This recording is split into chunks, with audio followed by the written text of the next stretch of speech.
Bonsoir à tous, chers amis.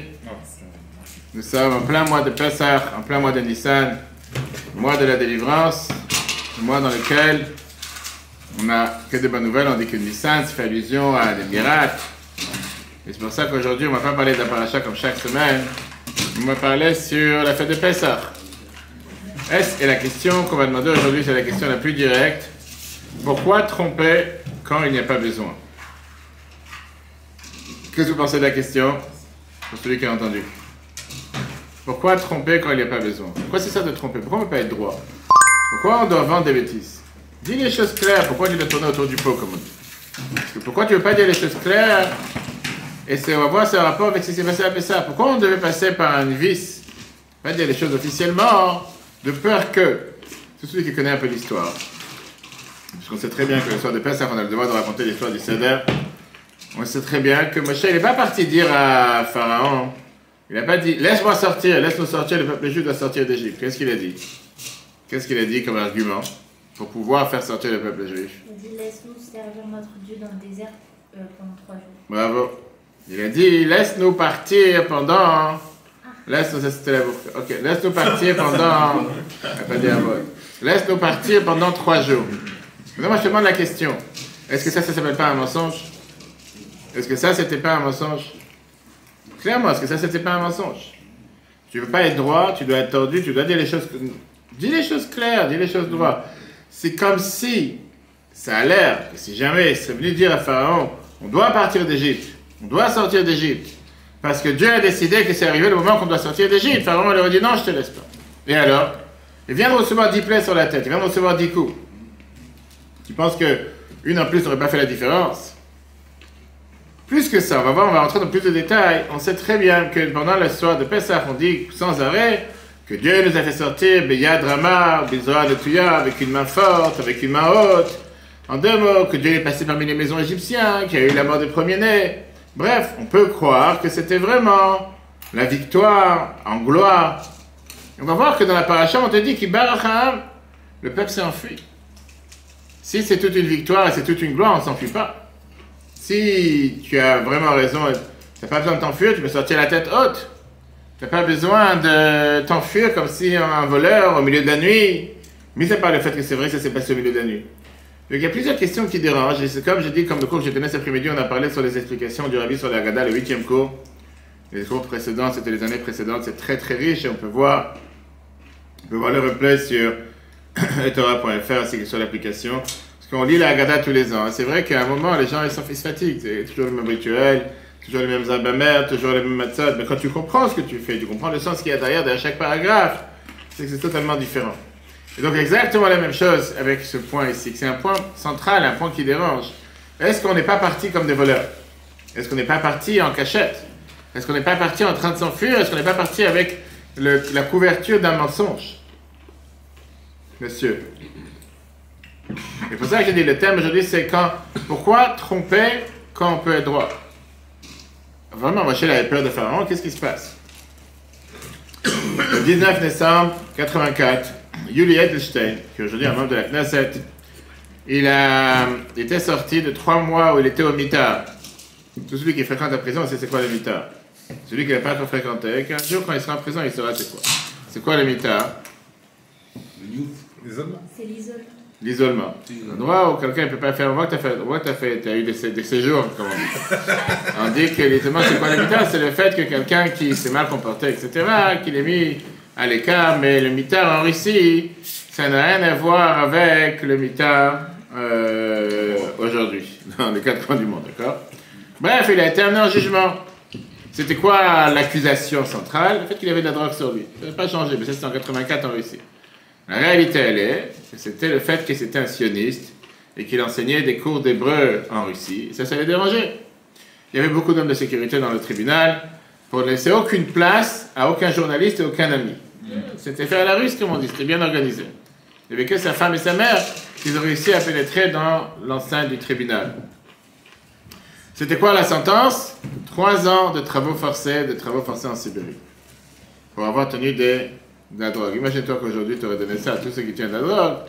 Il y aurait plus de gens en Sibérie qu'ailleurs. Mais en tout cas, ils l'ont entouré pour le ramener en prison.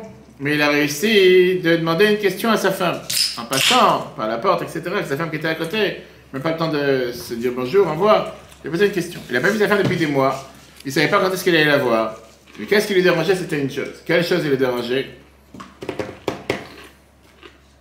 J'ai raconté cette histoire déjà une fois, je crois qu'il y a quelqu'un là-bas, non? Je ne sais pas. Quelle chose qui lui dérangeait? Il lui a dit, Tania, c'est quelle bougie ce soir? Et elle lui a répondu avec 2 doigts. Deuxième bougie. Je dis c'était le 19 décembre. On n'est pas des bougies en décembre. Fête des lumières. C'est le 14. Non, il n'y a pas la fête des lumières. Ok. Hanouka, exactement. Ce soir-là, il était dans sa cellule et il a réussi à obtenir 2 allumettes. Il s'est mis devant les barreaux de la fenêtre et il a allumé les 2 allumettes. Comme ça pendant quelques secondes jusqu'à ce que les allumettes descendent et s'éteignent. Il ne savait pas si l'allumage était caché halakhiquement parlant ou pas, mais il savait ce que la Torah nous dit qu'un peu de lumière repousse beaucoup d'obscurité. Ça, c'était la seule question qu'il a posée à sa femme. Ça, c'est ce que ça veut dire être libre. Comprendre que 2 allumettes est plus fort que tout cet empire russe, l'Union soviétique à l'époque. La liberté, ça veut dire quoi? Pouvoir s'attraper au bien, s'attraper à quelque chose qui est bien. S'élever de 49 niveaux d'impureté ou de prison, et savoir que tout le bien est vrai face au mal qui est mensonger, qu'une seule bonne action, au final, a beaucoup plus de pouvoir que beaucoup de mauvaises actions. Pourquoi cette histoire? Parce que la sortie d'Égypte, c'est une fête qui arrive, dans laquelle parfois un juif peut arriver fatigué, soucieux, éteint.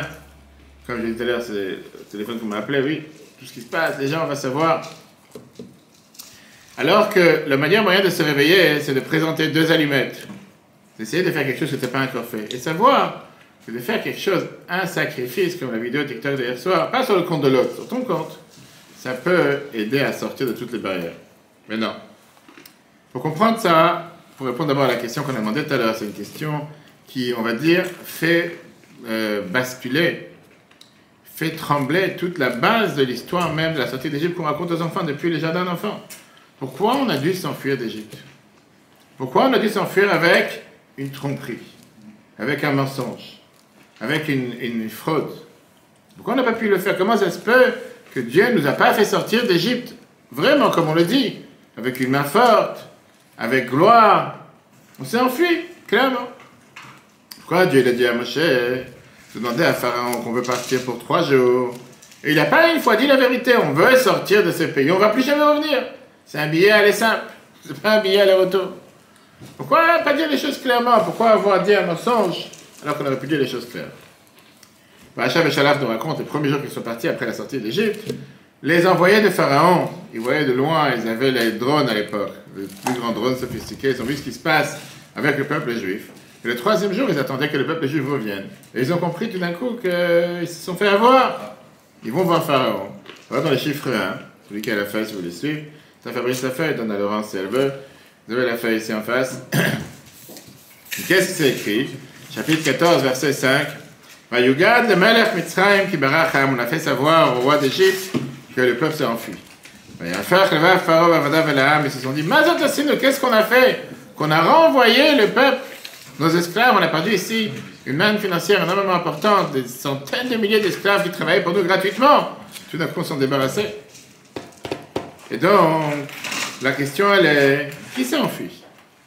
On ne s'est pas enfui. D'après tous les avis, on avait le droit de partir pour 3 jours. Comme la famille qui est venue la semaine dernière d'Israël pour aller visiter Disney. Ils ont eu à peu près la même histoire, sauf aller visiter Disney, ils l'ont visité sur des murs. Ils n'ont pas visité... Au passage, ils sont arrivés hier soir de retour en Israël, tranquille, etc. Mais non. Dans la Disneyland ou pas? Non, je ne sais pas s'ils ont fait, mais hier soir, ils sont arrivés, tranquille. Pharaon lui-même, il est parti au milieu de la nuit en pyjama, à minuit. Et il a couru en criant à Moshe et à Aaron, Kumutsu mitachamim, levez-vous, sortez, partez de mon peuple. Et la mort de premier-né, il n'y avait pas une maison, il n'y avait pas un mort. Il s'est dit, il faut absolument que vous partez. Le Ibn Ezra, qui est commentateur de la Torah, il te demande, il te dit, Pharaon, il a pensé que tout ce qu'il a parlé avec Moshe, c'était une ruse. Pourquoi? Parce qu'il s'est dit qu'en réalité, Moshe ne cherchait pas à aller amener les sacrifices. Il cherchait à s'enfuir. Pharaon, il était ce qu'on appelle quelqu'un de très slow. Il y a certaines personnes que je connais qui sont comme ça, qui prennent du temps à comprendre. Il a pris 1 an pour comprendre que toute cette histoire que Moshe vient le voir pour lui dire laisse partir mon peuple, etc., c'était une ruse. Moshe lui a vendu des histoires, qu'on a un séminaire spirituel à faire sur l'Himalaya, en essayant de se dématérialiser, d'attraper le divin, en essayant de fermer les yeux, fermer la bouche, tenir les mains ensemble, s'asseoir par terre, faire un peu de séances de yoga, ou essayer d'attraper le Saint-Esprit. Va savoir, on va faire des... Il s'est dit, il m'a vendu un film. Et il a compris que dans son film, c'était quoi? On va faire cette séance de bien-être. Et après ça, on va revenir en Égypte pour continuer les travaux forcés. Mais en réalité, Moshe, qu'est-ce qu'il cherchait à faire? Il cherchait à s'enfuir, aller dans le désert. Donc Moshe, Pharaon, il a attrapé une crise, le pauvre. Crise d'angoisse. Il a perdu maintenant énormément de manne financière. Il a perdu énormément de manne salariale, pardon, d'employés qui travaillaient pour rien, gratuitement. Et il est parti avec tous ses chats pour aller les courir derrière. Le Ebenezer vient et te dit, qui s'est fait avoir ici le plus? Moshe, il n'a jamais demandé de sortir. Moshe, il n'a aucun instant demandé de partir d'Égypte. Pharaon ne peut pas l'attaquer en justice en lui disant, tu m'as trahi. Je t'ai pas trahi. J'ai demandé de sortir pour 3 jours. À un moment, j'ai demandé de sortir d'Égypte. Moshe, à aucun moment, il a dit qu'il va aller en Israël. La seule chose qu'il a demandé, c'est de partir pour 3 jours. Et c'est pas la question qui est plus forte, c'est même pas la demande de Moshe, c'est ce que Dieu lui a demandé de dire. Donc, où ça a commencé toute cette histoire? Moshe, il était sur le buisson ardent, il entend la voix de Dieu qui lui annonce que c'est arrivé le moment de libérer le peuple juif d'Égypte et de retourner en Israël. Shemot chapitre 3, je traduis rapidement, et Moshe, il entend 2 fois la nouvelle que Dieu lui dit, sache que maintenant on retourne à la maison, ça, il n'y a plus rien à faire ici. La période de l'exil est terminée. Soit pour lui, soit pour répéter encore une fois aux yeux des anciens. Et en plein parole arrive cette nouvelle, comme on dit aujourd'hui, un breaking news, flash info, comme ça, oui. Et Dieu, il ne s'arrête pas avec une paracha sans expliquer. Et le prochain verset, Dieu lui dit, va voir Pharaon. Mais là, Dieu, il change de discours. Qu'est-ce qu'il lui dira à Pharaon? Tu iras, toi et les anciens d'Israël, au roi d'Égypte, tu lui diras, le Dieu des Hébreux, il est apparu à nous, et il a demandé qu'on a 3 jours dans le désert pour amener les sacrifices à Dieu. À Pharaon, ne dites pas, vous allez en Israël. À Pharaon, ne dites pas, vous allez recevoir la Torah, et vous allez chercher à être libéré. Demandez un droit de sortie pour 3 jours. C'est comme si aujourd'hui tu vas à Kim Jong-un, je ne sais pas comment il s'appelle, en Corée du Nord, et tu lui dis, on voudrait sortir pour 3 jours. Déjà, il n'y a pas un esclave qui s'enfuit de là-bas volontairement, involontairement. Tu dis, écoute, on revient, je te garantis, on agit pour 3 jours. C'est ce qui se passait à l'époque. On dit que c'était une terre où pas un seul esclave pouvait s'enfuir. 3 jours. Maintenant, pourquoi sortir? Pourquoi aller servir Dieu à l'extérieur? Parce que l'Égypte, c'est une terre qui est pleine de cadavres, plein de magie. On ne peut pas dire un mot de Torah quelque part. C'est comme si presque aujourd'hui tu marches en Inde. On te dit que chaque coin de rue, il y a un autre temple, un autre idole. C'est délicat. C'est une raison pourquoi on ne peut plus aller en Égypte, non? Non, c'est pas ça la raison. La raison pourquoi on va pas en Égypte, parce qu'on te dit que puisqu'on a fini à faire tout le travail spirituel, de raffiner tous les étincelles divines qui sont tombées en Égypte, on n'a plus rien à faire là-bas. D'accord. Pourquoi tu voulais aller en Égypte cet été? Cher ma chère. Mais non. Moshe, il écoute. Et il écoute la nouvelle qui va se passer. Et Moshe, il dit à Pharaon quelque chose d'autre.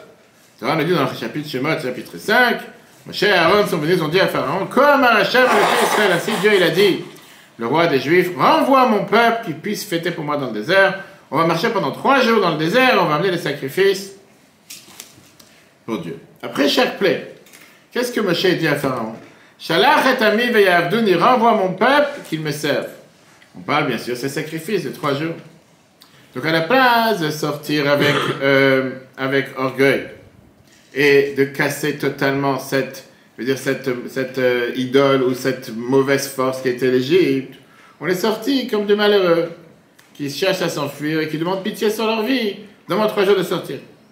Le Abarbanel, qu'on sait très bien, qui est commentateur du Chumash, très intéressant, Don Yitzhak Abarbanel, l'ancien ministre des Finances en Espagne, malheureusement un des seuls qui n'a pas été jeté avec l'Inquisition parce qu'ils avaient besoin de lui en tant que ministre des Finances. Il demande la 16e question sur ce verset, qui est comment Dieu a pu dire à Moshe de dire un mensonge en son nom? Pas plus clair. C'est un pur menteur. Dis les choses claires. Pourquoi tu le tournes autour du peuple? Pourquoi tu ne peux pas dire les choses claires? D'abord, la question qui dérange, comme j'ai dit tout à l'heure, la première chose, comment ça se fait que Dieu dit à Moshe de dire un mensonge? Maintenant, Une des choses que quelqu'un ne connaît rien de Dieu et qui peut dire sur Dieu, c'est que Dieu, il est vrai. C'est un Dieu de vérité. Dieu ne ment pas. On dit ça plusieurs fois, on va voir plusieurs fois. Rappelez-moi après, il y a plusieurs preuves dans la Torah comme quoi la Torah, elle est vraie, la Dieu est vrai. C'est le symbole même quand on te dit Moshe Emet, la Torah Emet, Moshe est vrai, la Torah est vraie.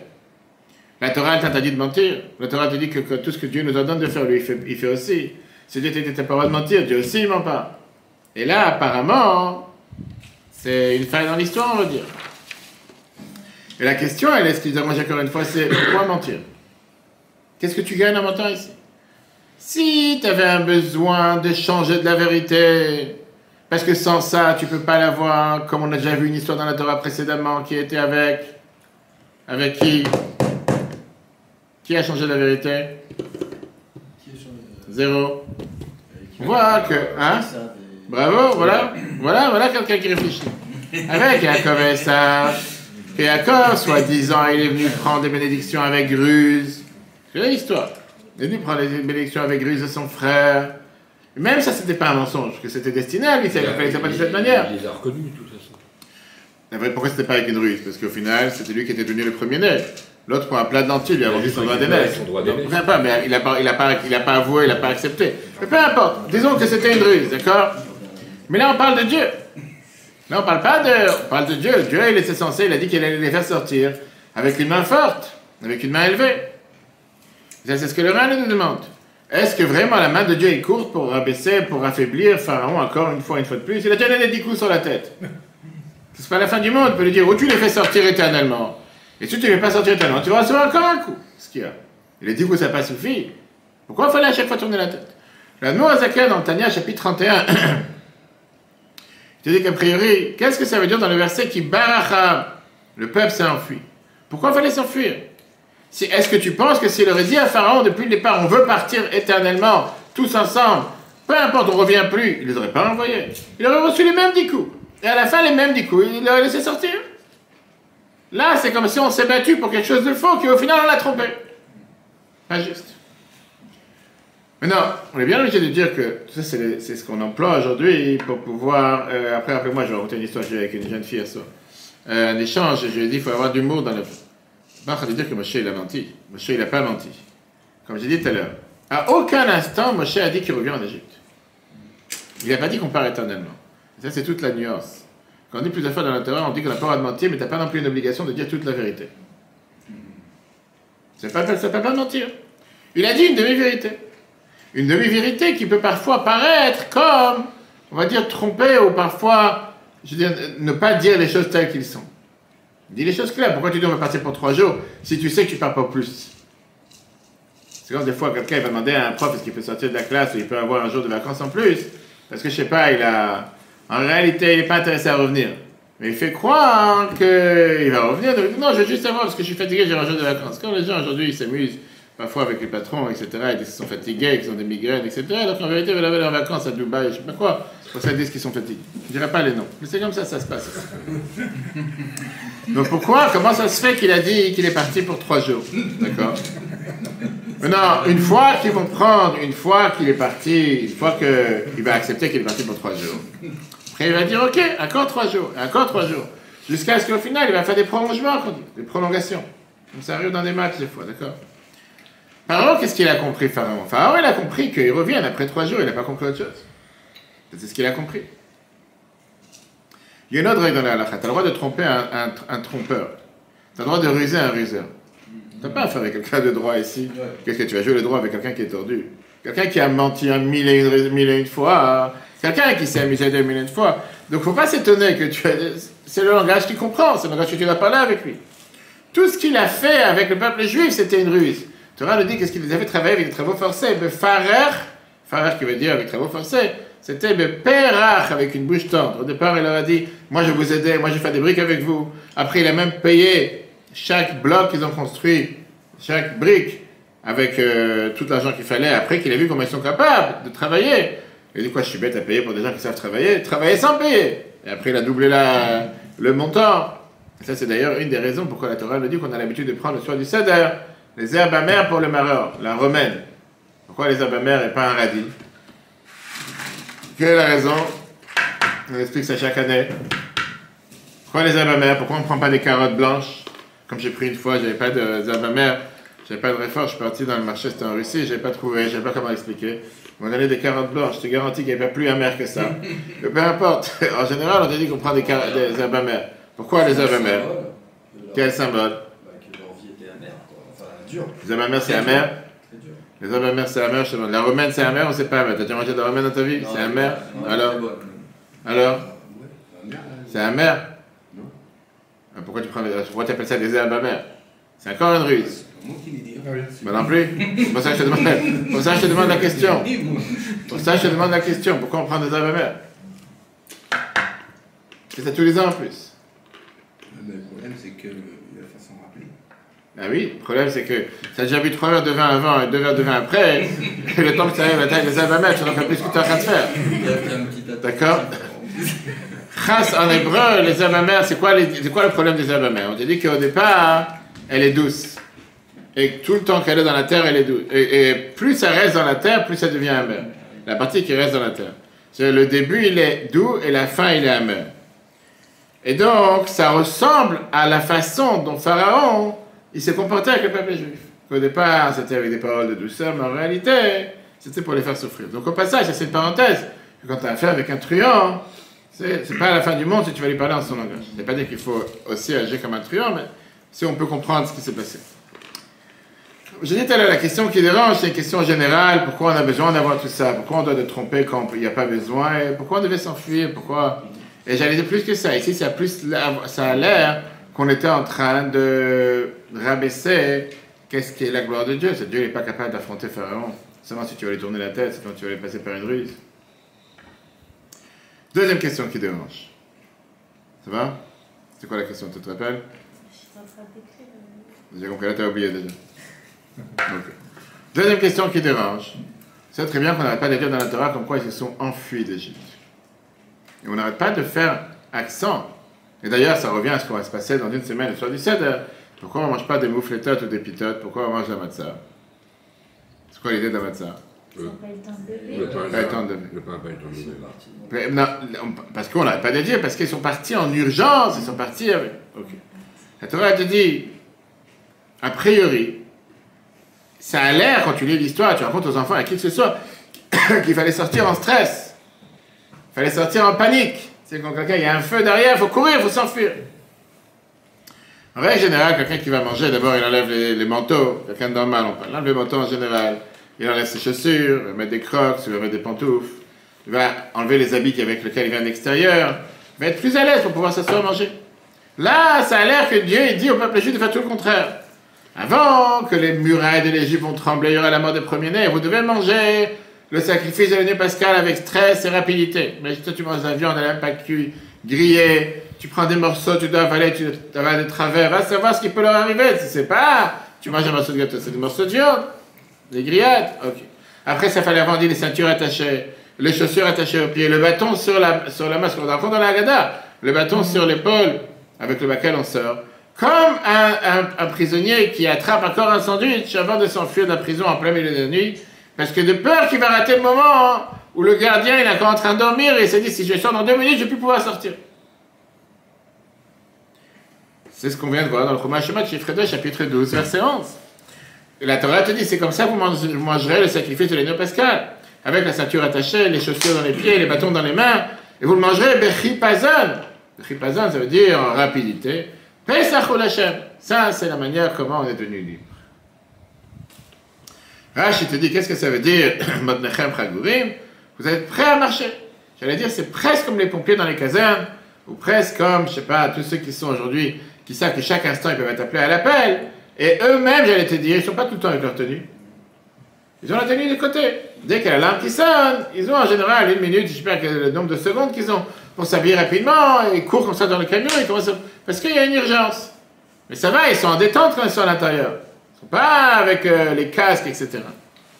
Bechipazon, Rachid te dit, c'est quoi Bechipazon? La chante Behala ou Meirut. Behala, ça veut dire comme si c'est un sursaut, comme si c'était une panique, en train de s'enfuir. Tous les Sfaradim ont l'habitude de chanter le soir de Pessah, la fameuse chanson Bivhilou Yassanu. Vous connaissez la chanson ou pas? Qu'est-ce que ça veut dire Bivhilou? C'est quoi la traduction du mot Bivhilou? Avec rapidité. Avec rapidité, le Rambam, il écrit ça dans sa Haggadah, parce que c'est une Haggadah du Maroc, des Yéménites, d'Espagne, qu'avec rapidité, on est sorti d'Égypte. Je dis, c'est même pas ça. Tu vas me dire, bon, tu sais quoi, c'était la première fois, on avait peur de rater le drone, on a raté l'avion, on a raté quelque chose, on va savoir ce qu'ils avaient en Égypte pour sortir. Vous avez peur qu'il y aura la marée haute, la mer qui arrive, tu vas les engloutir, il fallait se dépêcher, va savoir. C'est pas que ça s'est passé une fois. On te dit que c'est une marque de fabrique de la fête de Pessah pour toutes les générations à venir. Pourquoi on ne mange pas du chametz pendant 8 jours? Pourquoi les gens souffrent à ne pas manger du pain pendant 7 jours en Israël, 8 jours en France? Et pourquoi on mange la matzah pendant 7 jours? Pour se rappeler le fait qu'on est sorti d'Égypte avec rapidité. Ça veut dire que tout le peuple juif sur les 4 coins de la planète galère pendant 7 jours. Aujourd'hui, c'est pas une galère parce que je as des pâtes et tout ce que tu veux, mais peu importe. Pour les gens qui prennent ça comme une galère et comme un ennui, ils se disent, c'est pourquoi tu manges pas du pain pendant 7 jours? Pourquoi tu manges la matzah pendant 7 jours? Le Chumash le dit, c'est pas moi. La Chumash, Parashat Re'eh, chapitre 15. La Torah te dit, Shivat Yamim Techal Matzot. 7 jours tu mangeras des matzot. Pourquoi? Ki bechipazon yatzat ameret Mitzrayim. Parce que tu es sorti d'Égypte avec rapidité. Alors, comme j'ai dit encore une fois, ça dérange, de qui tu t'enfuis? Qui va t'arrêter? On a dit tout à l'heure que Pharaon lui-même, il était pas exterminé, il était éteint, il était anéanti de toutes les sanctions qu'ils ont, pas les sanctions que tu as aujourd'hui pour la Russie ou en Iran ou ailleurs, de vraies sanctions que l'Égypte a reçues pendant une année. Il était prêt à les payer pour sortir. Pharaon lui-même, il court dans la nuit, au milieu de la nuit, en pyjama, il le demande, je vous en supplie, sortez, il y a des morts partout. T'as peur de quelqu'un? Qui va te rattraper? Fais des danses, mets un orchestre, fais des, je sais pas, comment on appelle ça, des karakoé, fais des, je sais pas, des fêtes. Fais la fête! Quelqu'un va t'empêcher de sortir. Imagine pourquoi il devrait partir en... Qu'est-ce qui se passe? De qui t'as peur? Qui? Les policiers égyptiens? Ils sont tous occupés avec leurs morts, ils ont un mort dans chaque maison. Il a tellement changé d'avis pendant les diplômes que aussi... Il n'a pas changé d'avis, là, les morts ils sont réels, c'est pas de la magie, les morts ils sont là. Il les a laissés sortir, il les a... Très bien, sauf que là ça l'a touché, pourquoi ça l'a touché? La Torah te dit, pourquoi ça l'a touché? C'était aussi un premier-né. Il avait peur que ça va lui arriver. Oui. Il avait peur que c'est le prochain sur la liste. C'est vrai que c'était lui le prochain, oui. Ok. Dans la Chassidut, on te dit, les deux questions sont liées. Celui qui ment, il s'enfuit en stress. Rappelons-nous, tu veux dire, le fait qu'ils ont, on peut dire, roulé, rusé, caché le vrai secret, qui veulent en vérité pas seulement avoir une sortie, un visa pour 20 jours, pour 30 jours, ou pour 3 jours, mais une sortie définitive, ça a fait en sorte qu'ils devaient sortir le premier moment qu'ils avaient la possibilité de sortir et pas s'arrêter un instant en plus. Oui, il dit ça dans un Mahamar en 1978. C'est la seule opportunité, ça? Non, attends, commence. Que l'un est lié avec l'autre. Le fait qu'on a dû dire au départ qu'on ne veut pas partir éternellement, ça nous a obligés à partir en s'enfuir. Mais on va comprendre pourquoi. Une seconde. Parce que ça, c'est la raison. On va comprendre comment. Maintenant, on peut dire que jusqu'à présent, la Torah nous a dit que tout celui qui a fait les choses avec rapidité, sans je dirais, tranquillité, sans réfléchir, il n'était pas avec les plus grands honneurs. Un des fameux personnages qu'on voit comment la Torah l'a critiqué, qu'il a agi avec rapidité, c'était Reuven. Pachas, Kamaim, Altata, Yaakov, il dit à Reuven, avant de partir de ce monde, le fait que tu as agi avec rapidité quand il a changé la couche de sa mère, pas ça qu'il a changé le lit de sa mère avec le lit de la servante, et qu'il s'est précipité à agir sans réfléchir. Et parfois dans la vie, il faut réfléchir avant d'agir, pas avec précipitation. La Torah nous dit qu'un des critères de quelqu'un d'intelligent, divrei chachamim benachat nishmaim. Quelqu'un d'intelligent, il parle tranquillement, il ne parle pas vite. Quelqu'un qui parle vite, c'est quelqu'un qui est bête en général. Vous avez des exemples tous les jours. La Torah vient te dire qu'en général, quelqu'un il réfléchit quand il parle. Pourquoi tu parles rapidement? Pourquoi tu t'enfuis rapidement? Et je dis encore une fois, disons que ça c'était ce qui a dû se passer au départ. Pour mille et une raisons qu'on va rentrer après. Pourquoi faire en sorte que ça se passe comme ça chaque année, éternellement, jusqu'à ce que Mashiach arrive? Qu'on commémore, qu'on célèbre le fait d'être parti rapidement.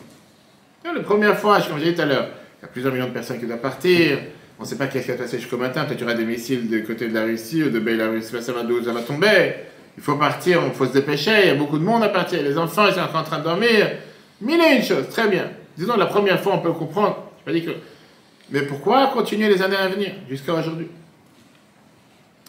Qu'est-ce qui était le syndrome de s'enfuir qui a accompagné cette sortie magique d'Égypte? On va voir aujourd'hui ensemble, d'abord l'explication du Midrash Rabbah et le Ran, et après on verra bien sûr l'enseignement et l'explication chassidique comme d'habitude pour comprendre qu'est-ce que cela nous apprend quand on fête l'histoire de la sortie d'Égypte. On sait très bien qu'on a le devoir de la fêter au pré... Merci. On ne va pas fêter ça comme quelque chose du passé, on doit fêter la sortie d'Égypte comme si aujourd'hui on sort d'Égypte, pas à l'époque. Tout était d'abord un piège pour faire attirer Pharaon vers la mer Rouge. Imaginons-nous un instant que Pharaon il aurait dit « Bekev » comme on dit. Tu veux partir, je t'accompagne, je te donne tout ce que tu veux, sors, je te fais les grillades, je te donne des plateaux, va savoir tout ce que tu veux, merci, au revoir, et on ne se revoit plus. Il ne serait jamais parti courir derrière eux à la mer. Mais puisqu'il attendait qu'il allait revenir, et tout d'un coup il a compris qu'on l'a rusé, son orgueil, à faire en sorte qu'il ne fait pas rester comme ça à les attendre. Ils m'ont eu. Moi je me laissais abattre, il est parti leur courir derrière, comme ça il est arrivé jusqu'à la mer Rouge. Numéro 1. La punition à la mer devait arriver. Pourquoi? C'était mesure pour mesure. Le fait qu'au départ ils ont noyé les enfants juifs dans le Nil, Dieu il a décidé, vous allez être punis de la même manière. Ça, c'est les calculs de Dieu sur terre. Ça, c'est l'explication. Le Ran, le Midrash. Le Al-Shach HaKadosh, il te donne une autre explication. Il te dit, pourquoi Pharaon lui a demandé de les libérer pour 3 jours? Parce qu'il n'était pas capable de plus. C'était pour lui le maximum qu'il pouvait faire. Dieu n'a pas voulu qu'on lui demande de les libérer totalement, parce que Dieu n'est pas là pour briser ou détruire quelqu'un. Dieu savait que si jamais Moshe va oser lui dire on part éternellement, il va avoir une crise cardiaque sur le champ. Il va pas pouvoir le supporter, ça va être trop dur pour lui. Tu parles ici d'un roi qui dirigeait la planète. C'était le roi le plus important du monde. Lui, il avait l'habitude de donner des ordres, pas de recevoir des ordres. Tu peux pas venir chez un tyran pareil et lui dire tu dois aujourd'hui, en un instant, libérer des millions d'esclaves. Ça ne marchera pas. Il n'est pas apte à faire une chose pareille. Il va mourir, il ne va pas le faire. Et donc, on lui a demandé une petite faveur, que tous ceux qui sont des tyrans, qui cherchent la guerre, peuvent aussi le comprendre. Viens, on fait un cessez-le-feu humanitaire pour 3 jours. Qu'est-ce qui se passe aujourd'hui? Un cessez-le-feu humanitaire pour laisser passer les convois. Des fois, tu entends ça entre des pays qui sont en train de se déchirer. Fais un cessez-le-feu humanitaire pour que les convois humanitaires puissent passer. Ça, alors, on est prêt à l'entendre. Disons, on est prêt à se réarmer, à se réorganiser, très bien. Ouvre-leur un couloir humanitaire pour qu'ils puissent respirer après 86 ans d'esclavage, de sang versé, etc., etc. Puisque Pharaon n'a même pas été d'accord à ça, il n'a pas voulu le faire. Alors automatiquement, c'était sûr qu'on parle ici de quelqu'un qu'il faut le briser, parce que sinon, tu ne peux pas avoir affaire. Ça, c'est ce que le Al-Shach te dit. Très bien. Beaucoup d'autres commentateurs te disent, c'est aussi la raison pourquoi, par exemple, Sarah, la matriarche Sarah même n'a pas supporté quand elle a entendu que son fils, Yitzhak, qu'il allait se faire sacrifier. Alors c'était pas vrai, c'est pour ça qu'elle est morte. Pourquoi? Parce que c'était plus haut que ses forces. En tant que mère, elle ne pouvait pas supporter une telle nouvelle. Et c'est pour ça que Dieu lui a jamais dit une chose pareille depuis le départ, que c'est ce qu'il doit faire. Il a parlé à Abraham, pas à Sarah. Mais là, il y a ici un message énormément puissant pour chacun d'entre nous. Si Dieu n'a pas demandé de Pharaon quelque chose qui est plus que ses propres forces, à plus forte raison que Dieu ne demande pas à qui que ce soit de faire quelque chose plus que tes forces. Et donc, quand Dieu te demande de faire quoi que ce soit, la preuve est que tu as les forces de le faire. Le fait même que Dieu t'a demandé de faire quelque chose, c'est parce que Dieu a confiance en toi et sait que tu as la possibilité de le faire. Sinon, il ne t'aurait pas demandé. Quand Dieu demande à un enfant d'être à l'heure en classe, Dieu sait qu'il a la capacité de le faire. Sinon, il n'aurait pas demandé. Quand Dieu dit à quelqu'un d'être là à 10h30 Shabbat matin, il sait qu'il a la capacité de le faire. Sinon, il n'aurait pas demandé. Et avec ça, on va voir, t'as compris, madame? De nouveaux élèves, c'est ça, vous pouvez les applaudir. Là, on a compris, on a ici une énorme, je veux dire, transformation, pensée chassidique qui est tellement profonde et qui est révolutionnaire, qui est, si on peut dire, aussi la base de tout le Tanya. Comprendre la personne humaine, l'humain tout court. Le message de 3 jours, c'était pas un message pour Pharaon. Parce que la preuve, encore une fois, il n'a pas été d'accord. Même 3 jours, il n'a pas parlé. C'est là, regarde, 3 jours, 10 jours, quelle différence? Il a dit non, c'est non, c'était un tyran. Mais pour les esclaves de Pharaon, nos ancêtres en Égypte, c'est pas que Pharaon n'était pas apte à vouloir les laisser partir, à les faire sortir. Le peuple juif, nos ancêtres, n'étaient pas aptes à se libérer d'Égypte. Ils avaient cette difficulté de pouvoir partir d'un endroit pareil. Ils étaient recouverts avec ces 49 portes d'impureté, que pour eux c'était trop difficile de laisser l'Égypte en arrière. Quelqu'un qui est habitué à prendre 10 jours par jour et pas du jour au lendemain s'arrêter. Il y a des gens qui ont l'exemple, qui savent. C'était comme cette femme de Lot, qui s'est enfuie de Sodome, qui savait ce qui s'est passé à Sodome, toutes les atrocités qui sont passées. Et que néanmoins, elle n'était pas capable de se retenir, de ne pas regarder en arrière, que Dieu n'était pas regarder en arrière ce qui se passe avec ce peuple. Nous, on s'imagine qu'on a affaire avec un peuple de juifs, des grands érudits, des grands savants, des grands, je dirais, tzadikim. Le prophète Yecheskel te dit qu'on parlait de la kachat goy mikerev goy, faire sortir un peuple d'un autre peuple, faire sortir un non-juif d'un peuple non-juif. Il n'y avait pas de différence, le peuple juif n'est pas incarné. Ça veut dire, on parle ici, tu as quand même 200 ans d'exil. Yosef, déjà, avait déjà dit que l'Égypte, c'était Avatar et sa nullité de la terre. L'endroit le plus bas sur terre. Abraham et Sarah, il y a 400 ans, avant la sortie d'Égypte. Ils sortent pour aller en Égypte pour la première fois. Ils ont décidé d'aller en vacances, je ne sais pas, à Dubaï. Et qu'est-ce qui se passe? Première fois qu'ils arrivent, Sarah les capturée. C'est pas la 10e fois que cette femme arrive. Dès que ces extraterrestres voient une femme qui est plus belle qu'eux, il faut la capturer, il faut avoir affaire avec eux. Pharaon, à cause de ça, qu'est-ce qui se passe? Pharaon, à l'époque, il supplie Abraham, prends ta femme et sortez de ce pays. Laissez-moi tranquille, on ne veut plus vous voir. Il dit, prends et pars. Pourquoi? C'est des gens qui sont tellement abominables, ils sont tellement entourés dans tout ce qui sont les relations interdites. Ne vis pas dans un pays pareil. Déjà à l'époque. Là, tu dis, pour Abraham et Sarah qui sont partis pour un séjour, ne restez pas un instant. Et les petits-enfants, ils sont restés 400 ans. Imagine-toi comment ils sont devenus. C'est pas des, comment on appelle ça, des pubs ou des boîtes de nuit ou des balles, on va savoir. C'était 200 ans des choses les plus bizarres sur Terre. Pour être gentil. Et donc, c'est pas pour rien, c'est pas du tout étonnant qu'en étant sur la mer Rouge, en train de traverser la mer, les anges se plaignent à Dieu en disant, en quoi ceux-là sont mieux que les autres? Pourquoi tu noies les Égyptiens et tu sauves les Juifs? Alléluia, alléluia, alléluia. Eux, ils sont idolâtres, eux, ils sont idolâtres. Eux, ils ont des relations interdites, eux, ils ont des relations interdites. Eux, ils tuent des gens, eux, ils tuent des gens.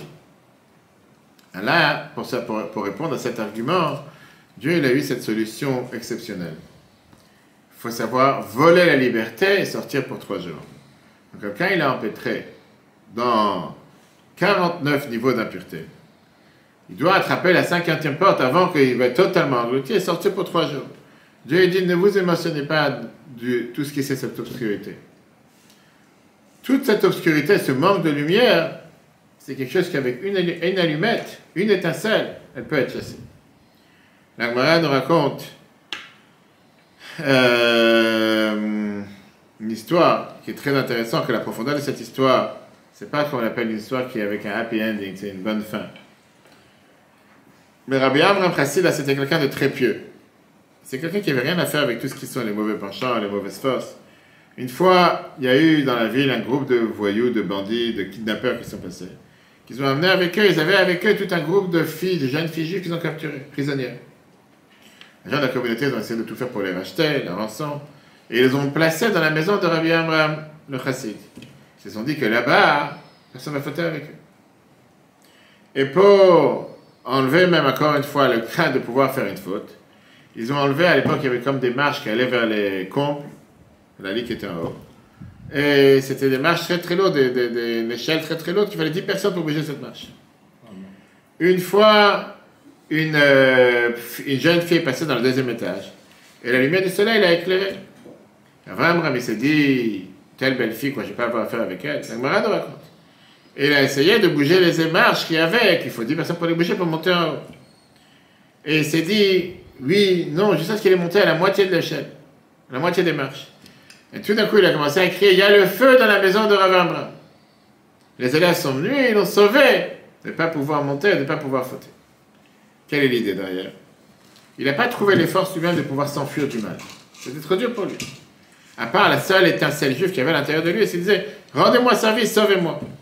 Ça, c'est la sortie d'Égypte. On a dit tout à l'heure, ces 2 étincelles, ces 2 allumettes de lumière qui sont parfois plus éternelles que tout ce qui est l'empire, de tout ce qui est l'obscurité qui peut durer des années. On voit aujourd'hui ça dans la médecine. On voit ça aujourd'hui avec n'importe quelle dépendance. Quand tu vas voir quelqu'un et tu lui dis arrête complètement tout de suite, ça ne marchera pas.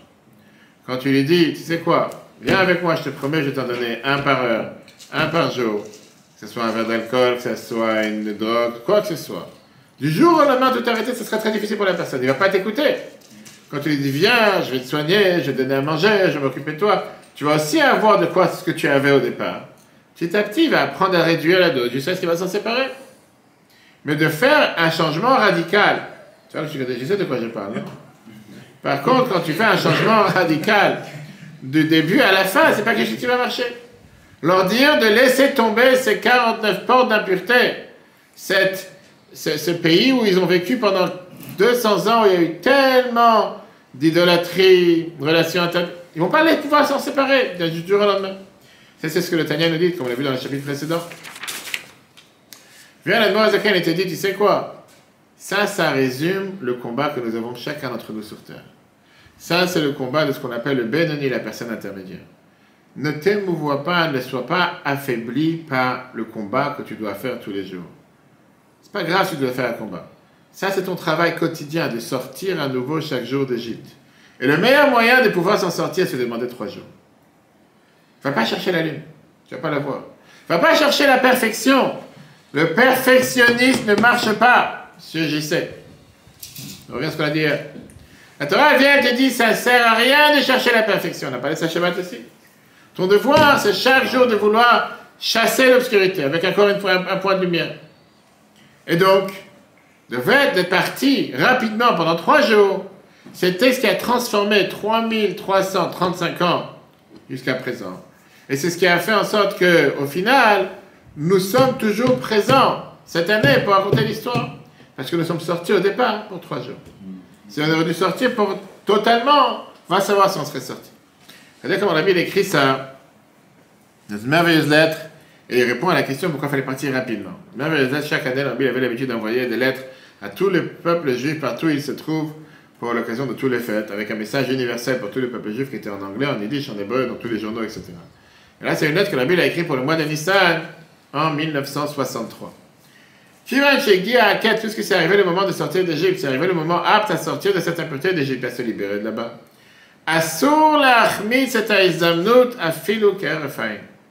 C'était interdit, ils n'avaient pas le droit de rater l'opportunité, même un clin d'œil.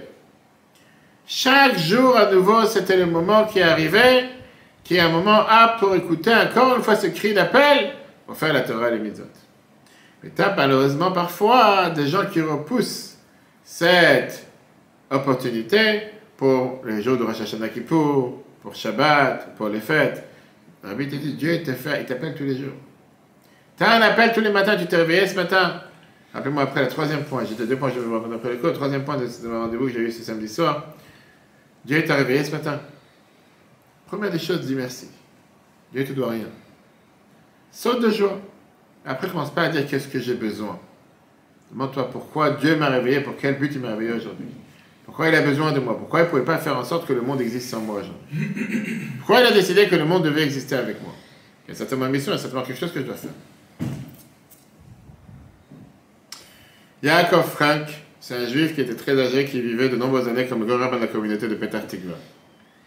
Après que Menachem Begin est devenu le premier ministre en Israël, il a travaillé dans le bureau de Menachem Begin dans tout ce qui était les installations juives en Israël, s'installer, construire des bâtiments, construire des quartiers, des villages, il est parti voyager avec le rabbi.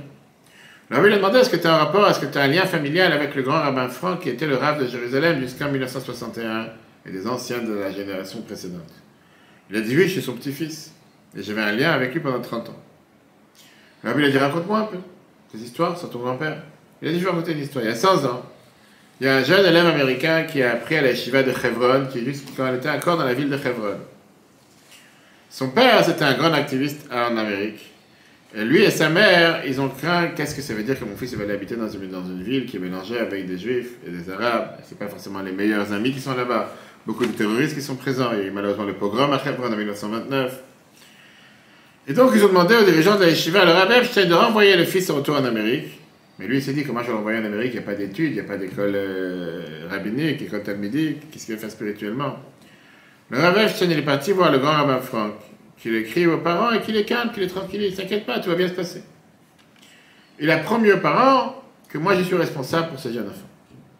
Arrive le 17 av 1929, le jour où éclaté les pogroms, le fameux pogrom de Hebron, qu'on appelle le pogrom Tarpat, le pogrom 1929, où les Juifs, où les Arabes, pardon, ils sont partis massacrer, abattre, tuer, égorger des Juifs dans tout Israël. L'essentiel du pogrom s'est passé à Hebron. Là-bas, 67 Juifs ont été égorgés, tués avec des coups de hache, des coups de marteau, des coups de couteau. Et parmi eux, 24 élèves de la yeshiva de Hebron, parmi eux, 7 élèves américains qui étaient venus d'Amérique. Et puis ce jour-là, le Rav Frank ne pouvait pas être tranquille. Il dit, j'ai pris la responsabilité sur cet enfant. Ses parents m'ont demandé de le renvoyer parce qu'ils s'inquiétaient justement, qu'est-ce qui va se passer s'il va être d'abord dans cette ville, c'est pas une ville où il y a toute la sécurité nécessaire. Et j'ai dit, je prends la sécurité sur lui. Malheureusement, il a été tué. Et donc, il avait ce sentiment de culpabilité qu'à cause de lui, cet élève est resté à la yeshiva, il a été tué. Passe 30 ans. Raconte le petit-fils en audience privée au Rabbi, Yaakov Frank. Et on m'a appelé pour mon service militaire dans les Miloïm. Miloïm, c'est tout ce qui sont les réservistes. Il y a eu une énorme pluie ce jour-là. Et le commandant, il a décidé d'arrêter les entraînements. Je me suis caché de la pluie. Et à côté de moi, il y a quelqu'un qui est un grand historien. Il y a quelqu'un qui fait des enquêtes, qui fait des recherches sur ce qui se passe en Israël. Comme j'étais le petit-fils du grand Rav Frank, il m'a dit, raconte quelque chose. J'ai raconté sur la peine et la douleur que mon grand-père il a depuis que cette histoire s'est passée. Il m'a dit, mais tu sais quoi? Je voudrais compléter le puzzle. Une partie dans ton histoire qui manque. Il dit, le père de ce jeune homme, c'était quelqu'un qu'on a dit tout à l'heure, qui était un grand influenceur de la communauté juive en Amérique. Il a utilisé cet événement tragique qui lui est arrivé pour montrer comment les Anglais à l'époque qui régnaient en Israël étaient des gens faussés, qui montraient une image presque comme l'histoire avec Pharaon, etc. Puisque le commandant de la police anglaise, il a vu le massacre qui s'est passé à Hebron, et il n'a rien fait pour arrêter les casseurs, les tueurs. Presque comme on a aujourd'hui, qu'on laisse des gens briser des McDo, des kiosques, etc. Et tu te demandes des fois pourquoi tu as des centaines de policiers qui sont debout. Et malheureux, eux aussi, ils prennent des coups, eux aussi, ils ont des blessés, des problèmes, etc. Ok. Maintenant, à cause de tout ce qu'il a fait, ce père américain, les Américains, ils ont fait une énorme pression sur les Anglais, jusqu'à ce qu'ils étaient obligés d'envoyer un nouveau commandant de police qui s'appelait Arthur Walkup. Lui, il a décidé d'être beaucoup plus à l'aise et beaucoup plus facile avec tous les habitants d'Israël. Et il a même donné de plus en plus de visas et d'autorisations pour pouvoir faire allier à monter en Israël à l'époque.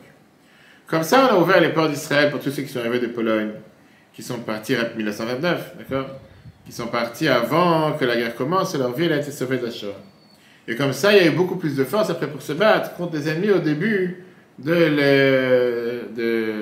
la guerre d'indépendance pour l'État d'Israël. Et il commence à me raconter en me disant la chose suivante. Il dit, ce jeune enfant qui a été tué, à cause du fait qu'il a été tué, son père a fait tout un mouvement en Amérique. Et grâce à ce mouvement que son père a fait en Amérique, ça a sauvé la vie de milliers de personnes qui ont pu maintenant arriver de Pologne à tous ces endroits-là. Et se sont sauvés avant que l'Holocauste commence.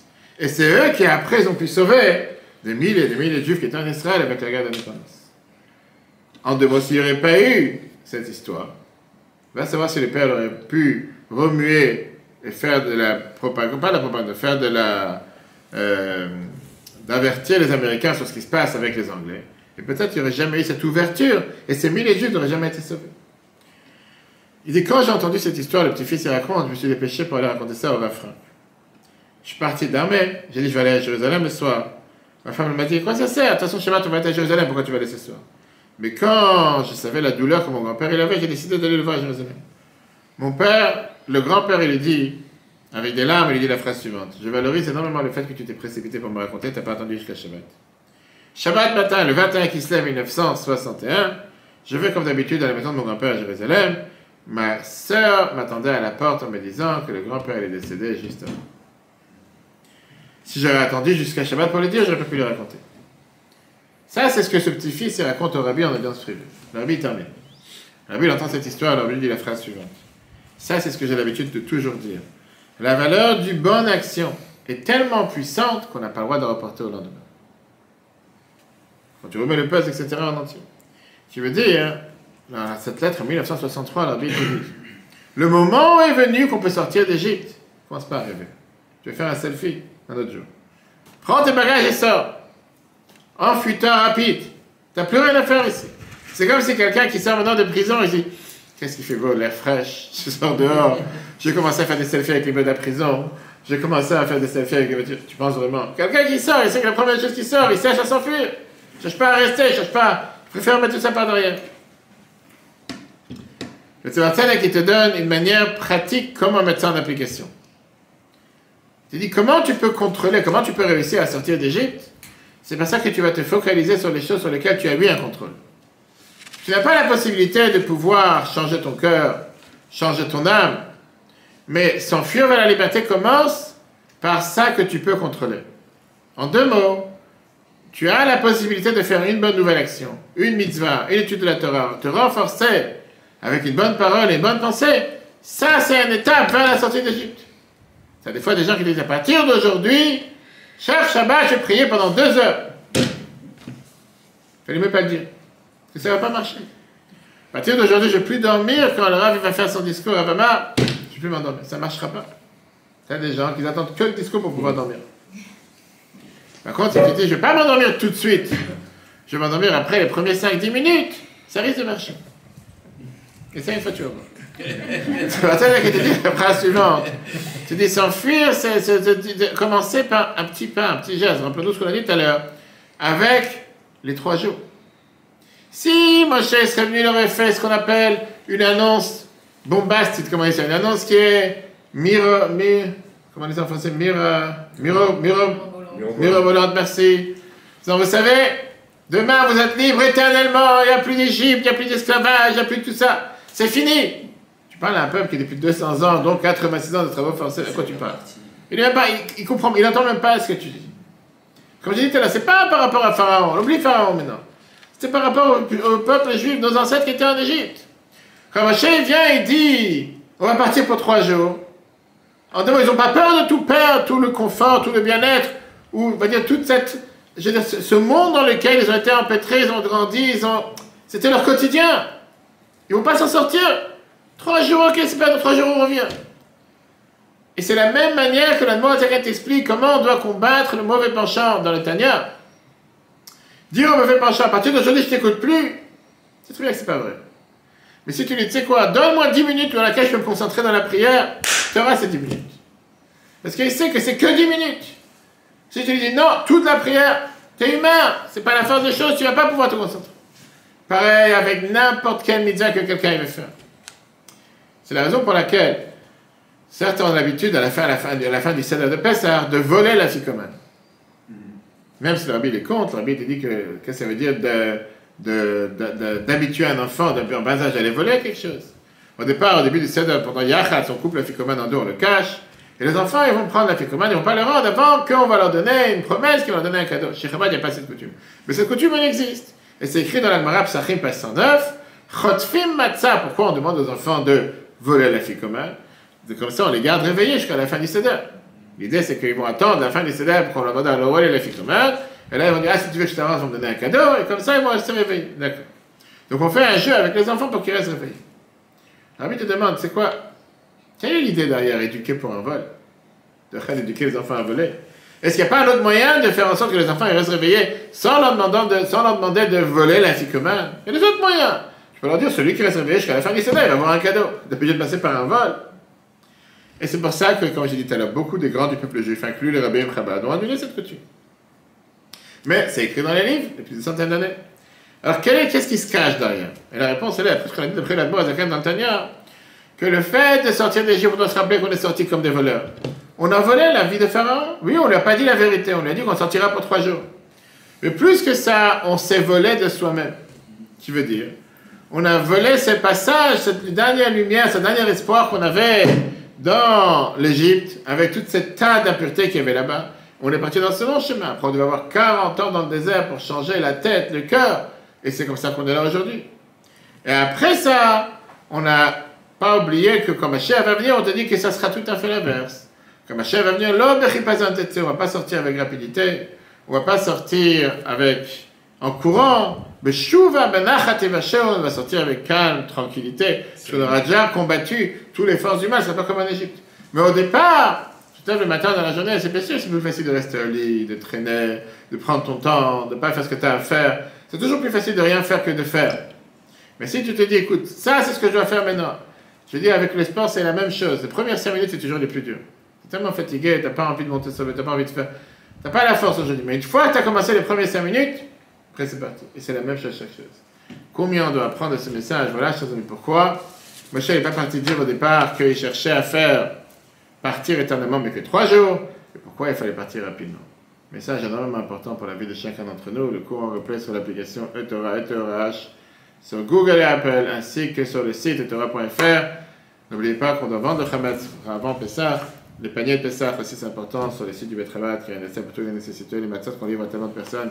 Chametz77.org, 1800 paquets de matzot, dont 0,01% de ces paquets ont été livrés par ceux qui sont ici présents. Dieu fasse qu'ils puissent continuer avec toutes les forces. Mais néanmoins, comme j'ai écouté dans la voiture ce matin, un merveilleux discours du Rabbi en 1974, qui disait comment chacun d'entre nous a le devoir de s'inquiéter que chaque juif ait la Matzah Shmura. Que Dieu vous bénisse. Très bonne soirée à tous. Et si Dieu veut, à la semaine prochaine.